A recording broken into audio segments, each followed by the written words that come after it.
Hello guys, welcome to my channel. आज हम अपना ये आपको पता है कि अभी आपका सीटेट का रिज़ल्ट आ गया है। अब सीटेट के बाद अब आपको ये है कि आप किस किस के गवर्नमेंट एग्ज़ाम दे सकते हैं। जैसा कि आपको पता है, सीटेट पास वाले डीएसएसबी दे सकते हैं, केवीएस दे सकते हैं और सुपर टेट दे सकते हैं।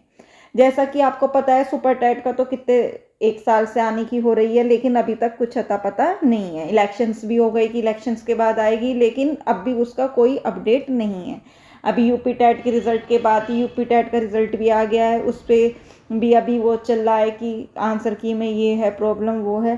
तो सुपर टेट क्यों तो आप लेकर ही मत बैठिए। सुपर टेट की भी करिए तैयारी, मैं मना नहीं कर रही हूँ कि सुपर टेट की नहीं, सुपर टेट की तो हम कर रहे हैं। साथ में आप डीएसएसबी और केवीएस को भी लेकर चलिए। अगर आप केंद्रीय विद्यालय की अपडेट के बारे में, आज हम पहले तो देखेंगे कि केंद्रीय विद्यालय की अपडेट के बारे में और डीएसएसबी के एग्ज़ाम के बारे में बातचीत करेंगे। मेन है हमारा केवीएस, कि केवीएस का पैटर्न क्या होता है, उसमें एग्ज़ाम कैसा आता है, क्या क्या पूछा जाता है। अगर आपकी कमेंट होगा कि मैम आप हमें डीएसएसबी के बारे में बता दीजिए, तो मैं एक वीडियो में डीएसएसबी के भी पैटर्न, एग्ज़ाम की क्या क्या उसमें आता है, कौन कौन सी बुक्स आपको तैयारी करनी चाहिए, उसके बारे में भी बता दूंगी। आप एक बार कमेंट करके ज़रूर बता दीजिएगा। तो सबसे पहले हम, जैसे कि अभी सीटेट हो गया है, ठीक है। अब आपके पास सीटेट के बाद ये 3 हैं आपके पास बड़े बड़े एग्ज़ाम। जो आपका डीएसएसबी है, डीएसएसबी अगर आपका क्लियर हो गया तो आपकी सीधी सिलेक्शन हो जाएगा, इसमें कोई इंटरव्यू नहीं है। लेकिन जो केवीएस है, इसमें 2 पैटर्न में होता है। पहले हमारा रिटर्न एग्जाम होगा, फिर हमारा इंटरव्यू होगा। तो इसमें आपको 2 एग्जाम को क्लियर करना है। लेकिन जो केवीएस का एग्जाम है, आपको पता है कि बहुत स्टैंडर्ड वाली वैकेंसी है। अगर आपका केवीएस में आपकी हैंडसम सैलरी मिलेगी, बहुत अच्छी, और केवीएस का नाम ही अलग है, एनवायरनमेंट बहुत अच्छा होगा। सुपर टेट में तो आपका प्राथमिक विद्यालय जो ये होते हैं, वैसे बच्चे थोड़े है ना इस टाइप से होते हैं, तो लेकिन केवीएस में आपको बहुत अच्छे टीचर्स मिलेंगे, एनवायरनमेंट अच्छा मिलेगा, एक अच्छे कि हाँ केवीएस के टीचर हो आप। तो ऐसे डीएसएसबी में दिल्ली के टीचर होंगे, वहाँ आपको परमानेंट की दिल्ली में ही रहना है, दिल्ली अच्छी जगह है।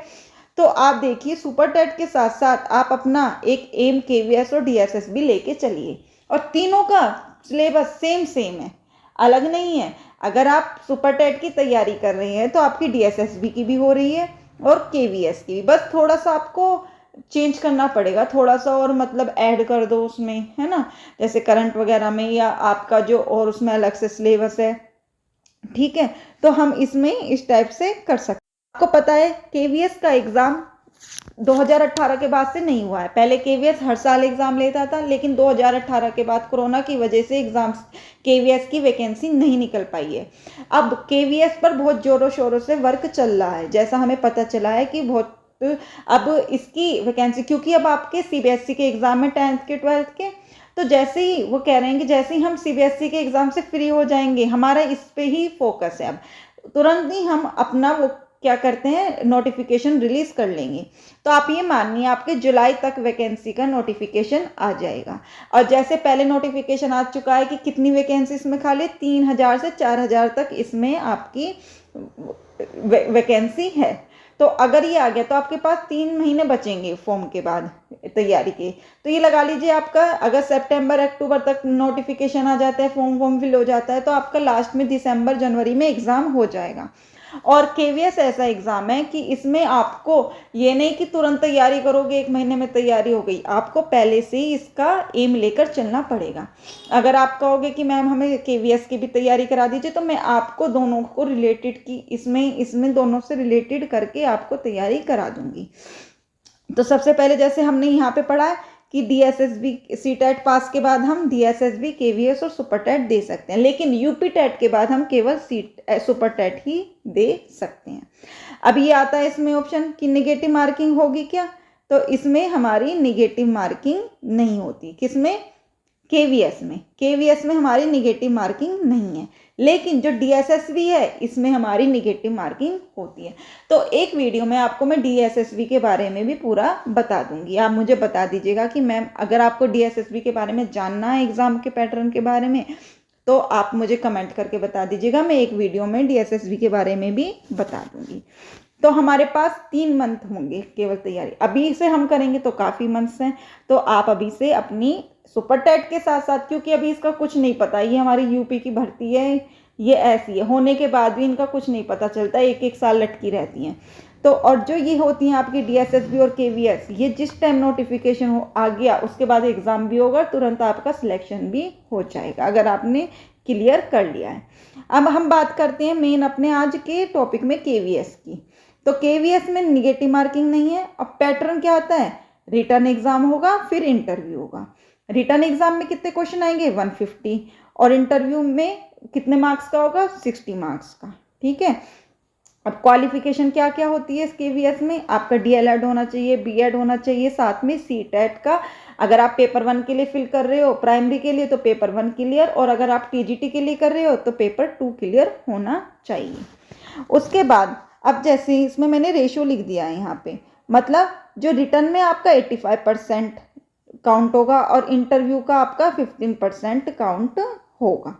अगर आपको रिटर्न एग्जाम क्लियर करना है तो आपको ये मान लीजिए 120 प्लस का टारगेट बना के चलना है। जैसे आपका सुपर टेट में 120 प्लस का टारगेट, ऐसे ही केवीएस में आपको, क्योंकि इंटरव्यू में थोड़े बच्चे वीक हो जाते हैं, घबरा जाते हैं। यदि आपका इंटरव्यू में खूब कॉन्फिडेंस है तो आपका थोड़ा ऊपर नीचे कर सकते हैं, लेकिन आपको रिटर्न एग्जाम में अगर अच्छे नंबर लिया है तो फिर आपका एक थोड़ा वो हो जाएगा कि हाँ हमारा ये पक्का है। ये एक बहुत शानदार नौकरी है, ये वहाँ का एनवायरनमेंट बिल्कुल ज़बरदस्त होता है। तो आप अपना सुपर टेट के साथ साथ केवीएस या डीएसएसबी की भी अब आने वाली है, आपको पता है नोटिफिकेशन आ गया था। अब पहले प्राइमरी की आएगी आपकी, अब मार्च में था पहले आने का, लेकिन वहाँ पे किसी वजह से वो पोस्टपोन्ड हो गई है, तो मई जून में आई जाएगी। डीएसएसबी हर साल अपनी भर्ती निकालता है। तो अब आपको अपना इसके ऊपर, दोनों के ऊपर, केवीएस और इसके ऊपर भी साथ साथ फोकस करिए। अब एज क्या है केवीएस की, पीआरटी के लिए 30 है, जनरल की बताइए ये मैंने, और ओबीसी एससी एसटी में तो छूट होती है आपको 5 साल 10 साल, और टीजीटी के लिए 35 होनी चाहिए और पीजीटी के लिए 40। फीमेल के लिए 10 ईयर्स का रिलैक्सेशन होता है, मतलब अगर कोई जनरल में लेडीज पीआरटी में भरना जाती है, उसकी 32 साल है तो वो भर सकती है, क्योंकि 10 साल का रिलैक्सेशन आपको मिलेगा। अब केवीएस के सिलेबस में जो मेंशन है वहीं से क्वेश्चन आते हैं। सबसे बड़ी मेन बात इसका यही है, जैसे सुपर टेट में आपके कहीं से भी उठा के दे देते हैं कि जो सिलेबस में मेंशन हो या ना हो कि आ गया कि ये तो था, लेकिन केवीएस में जो सिलेबस में मेंशन है टॉपिक, उससे आपका एक भी बाहर नहीं जा सकता क्वेश्चन। अगर चला गया तो वहीं पे आपका बच्चे वोट कर देते हैं ऑब्जेक्शन कि ये बाहर कैसे गया। तो केवीएस में जो सिलेबस में मेंशन है वहीं से क्वेश्चन आते हैं, केवीएस कहीं से भी क्वेश्चन को नहीं देता है। ठीक है। जैसे अब आपका ये हो गया सिलेबस, क्या होता है इसमें पार्ट्स में आते हैं एग्जाम। पहले पार्ट 1, एक इंग्लिश 10 मार्क्स की, हिंदी 10 मार्क्स की। पहले ये क्लियर करना जरूरी होता था जब पहले केवीएस के एग्जाम होते थे। ठीक है। अगर ये क्लियर नहीं होता था तो आगे नहीं बढ़ते थे, लेकिन अब ऐसा नहीं है, अब आपको पूरे उसको मिला के क्लियर करना है। पार्ट 2 में आता है, देखो अब आप ये देखिए, इंग्लिश हिंदी आप इसमें भी पढ़ रहे हैं सुपर टेट में, वही इंग्लिश हिंदी है, सब में इंग्लिश हिंदी तो सेम ही होती है। कंप्यूटर भी पढ़ रहे हैं सुपर टेट में, रीजनिंग भी पढ़ेंगे सुपर टेट में, जीके जीएस करंट भी पढ़ रहे हैं सुपर टेट में, पेडागोजी भी पढ़ रहे हैं सुपर टेट में। वही सारा सिलेबस है, आपने देख लिया, कुछ भी चेंज नहीं है, थोड़ा डीपली पढ़ने लगी है। आपने कहा था मैम एमसीक्यू कराइए, मैं एमसीक्यू, अगर आप कहोगे कि मैम अभी तो बहुत टाइम है, आप हमें थ्योरी की क्लास कराइए बिल्कुल बेसिक से, तो मैं आपको एक एक इतनी बढ़िया आपको थ्योरी करा दूंगी कि आपको और कहीं से थ्योरी करने की जरूरत नहीं पड़ेगी, ना किसी की कोचिंग लेनी पड़ेगी। एक बार आप मुझे बता दीजिएगा कि जैसे भी आप चाहते हैं। अबे सब्जेक्ट आता है 80 मार्क्स का, ये हो गए आपके कितने मार्क्स हो गए, 10 20 30 40 50 60 70, तो 80 150 हो गए। अब इसमें इंग्लिश और हिंदी मिला के 20 मार्क्स की, खुद ही देखो आप, इंग्लिश हिंदी 40 मार्क्स की आ रही है यहाँ पे, और सुपर टेट में कितने मार्क्स की आती है, ओनली 30 मार्क्स की, 20 मार्क्स की हिंदी और 10 मार्क्स की इंग्लिश। जनरल साइंस है 20 मार्क्स की, आपकी सुपर टेट में भी जनरल साइंस पढ़नी पड़ती है आपको, 10 मार्क्स की आती है। मैथ्स आ गई यहाँ पे 20 मार्क्स की, मैथ्स वहाँ पे भी आती है 20 मार्क्स की। ठीक है। ईवीएस भी आप पढ़ते हो वहाँ पे 20 मार्क्स की। तो ये आपका सिलेबस है, बिल्कुल सेम मिलता जुलता है, बस टॉपिक मैच कर लीजिएगा सुपर टेट के कैसे हैं और केवीएस के कैसे हैं। अगर आप कहोगे कि मैम हमें सिलेबस भी प्रोवाइड करा दीजिए, तो मैं आपको एक सिलेबस भी प्रोवाइड करा दूंगी। अब इसमें है कि हम मैम पढ़े कहाँ से, तो एनसीईआरटी की बुक लीजिए। केवीएस एनसीईआरटी से बाहर नहीं देता है, आपको पता होगा केवीएस की स्कूल्स में एनसीईआरटी ही बुक्स चलती हैं, तो केवीएस एनसीईआरटी से बाहर नहीं देता है। तो आपको 6 to 10 की एनसीईआरटी को पढ़ना लग जाइए। आपको पता है सुपर टेट में भी एनसीईआरटी से ही आता है, थोड़ा बहुत बाहर से भी दे देते हैं। तो एनसीईआरटी तो आपकी ऐसी बुक्स हैं जो आपको 6 to 10 तो बिल्कुल अच्छे से आनी ही चाहिए। कंप्यूटर हो गया, घटना चक्र से मैं कराऊंगी आपको सारी क्लासेस, घटना चक्र भी पढ़ते रहिए, चाहे वो केवीएस है चाहे वो आपका सुपर टेट है कि सुपर टेट का नाम लिख गया है कि इस घटना चक्र सुपर टेट के लिए हो गया, ऐसा नहीं है। आपका घटना चक्र ऐसी बुक है जो हर एग्जाम में से क्वेश्चन आ जाते हैं उसमें से। तो जीके की वीडियो में अगर आप कहेंगे तो मैं वीडियो बना दूंगी, एक वीडियो अगर आप उसकी कहोगे कि केवीएस में कौन कौन सी बुक से स्टडी करें मैम, कहाँ कहाँ से करें, है ना, तो एक वीडियो मैं उसकी भी प्रोवाइड कर दूंगी कि कौन सी बुक्स पढ़नी चाहिए, हमें कहाँ कहाँ से तैयारी करना चाहिए।